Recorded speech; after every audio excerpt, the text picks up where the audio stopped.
Hello, and welcome back to Innovated. It is First and Tsushima mostly. There's quite a few people around, but that's pretty typical for us. But First and Tsushima did the makeup with Lyra's help on the eyeshadow. Um, but Tsushima did this side, First did this side. And in today's video, we're going to be talking about how our DID impacts our gender identity. I want to start out by saying, first of all, we are and always will be trans. That is a label that is accurate to most of our experiences with gender, and it's definitely accurate for all the main fronters and has been for the past, it'll be 8 years in a couple of months. So we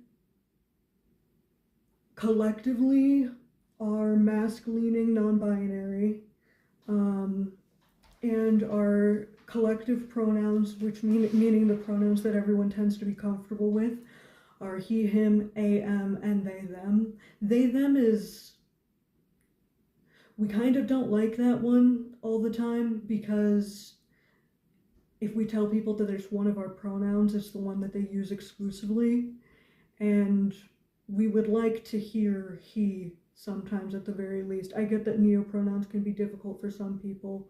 It's really euphoric when people use a for a lot of us, but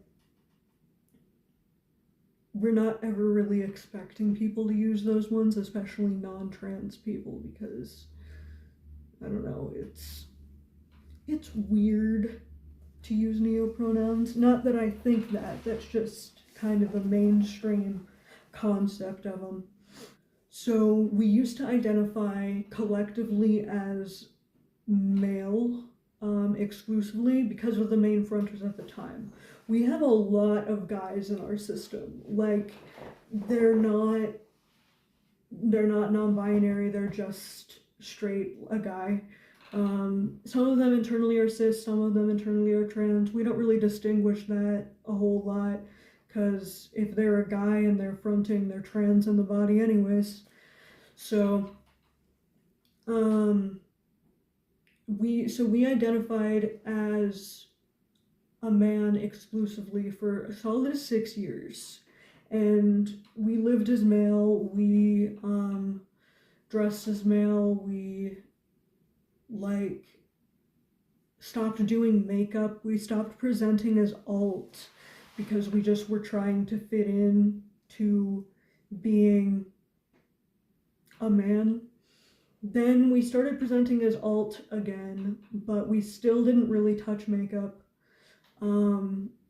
And at that point we were still identifying externally as fully male. But then we had quite a few main fronters come around who are non-binary. And a lot of us, even the guys, just really like playing with makeup. It's a fun artistic expression. Like, when we do makeup like this.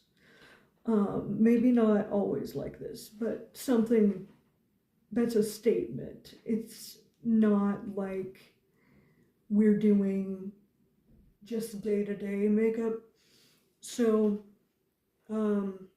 we allowed ourselves to explore with that more, and we started exploring with some of the dresses we had in our closet, like layering them to make like masculine outfits that still had like a skirt attached and stuff. And we also had Vienna front stuck for a very long time, and at the beginning of Vienna being front stuck, she thought that she was a girl, but then as A fronted for longer and longer, A started getting dysphoric, and so A has come out as non-binary since then. And that's a pretty common story with a lot of our alters who ID as female. They think that they're female, but then they front for an extended period of time and they're like, ooh, you know what? I actually think that maybe I'm not a girl. And that kind of just keeps happening. it's really interesting to see, like, this is why one of the reasons why we say we will always be trans, because it's really interesting. We kind of are constantly going through this process of discovering and rediscovering gender. And not everyone's coming to the exact same conclusions, but we're all recognizing that we're trans in some capacity.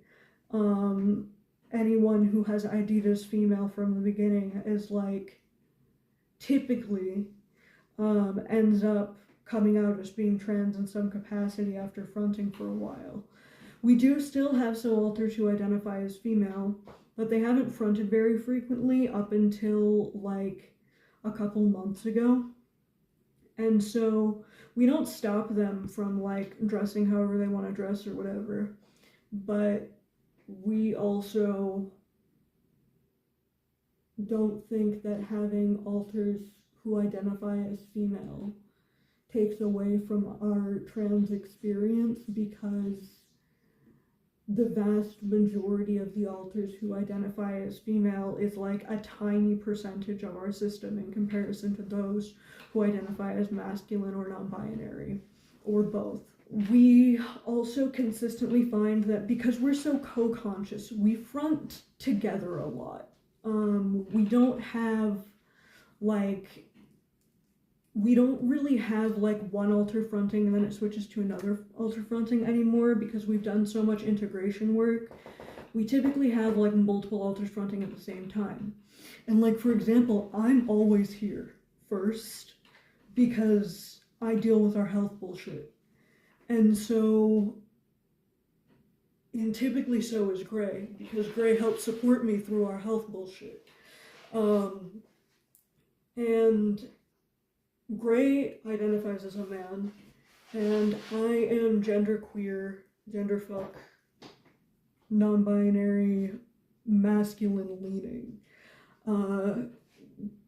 Typically I say I'm a man all of the time, but sometimes there's more than that happening. And I do have a couple alters who identify as female, but they don't front very much.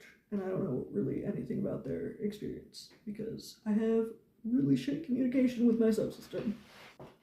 Because we co-front so much, and there are so many of us who are trans, she, her pronouns make us uncomfortable like 95% of the time.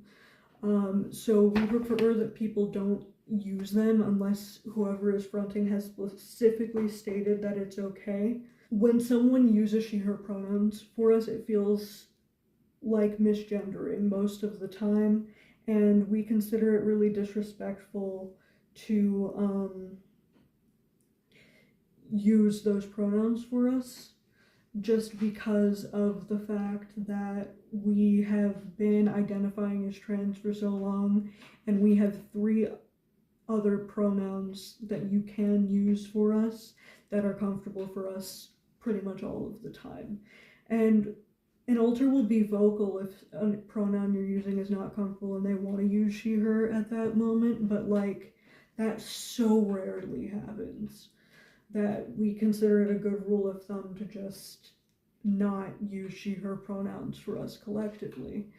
It is interesting though, because we used to, when we identified as a man, we had some alters fight our host at the time, Alex, because he was terrified as being seen as feminine at all, so he would prevent alters from expressing themselves in ways that were feminine, because he didn't want people to think that he wasn't a guy, because his dysphoria was so bad. And so we've had some alters like recently that have gotten up in arms and been like, well, I want to identify as female, and we'll be like, okay, you can do that. They're like, I want to like wear makeup and I want to go out dressed up. And then we're like, okay, go ahead. And they're like, wait, what? Like they were expecting it to be a fight like with Alex, but at this point we're just like, everyone can kind of do whatever the fuck they want as long as it's not hurting anybody. And it's not hurting me to go out in public presenting in a way that comes off as female, because we've realized people misgender us no matter what we do. Whether we're trying really hard to conform to masculinity or not, people misgender us. And so it's just not worth our happiness with our own self expression to have alters like have to crush down pieces of themselves in the way they want to exist and be in the world for the sake of other people who are never going to gender us correctly anyways, because the people who matter will gender us correctly no matter how we're dressed. So yeah, that's kind of our experience of being trans and being a system. Honestly, like, gender in general is just a weird thing. For me, first specifically, I've had so many gender crises, it's ridiculous. I'm at the point where I understand my gender now, but when I start talking about it, I'm like, man, this is going to be confusing to the cis. But, anyways, thank you so much for watching, and I will see you in the next video I make.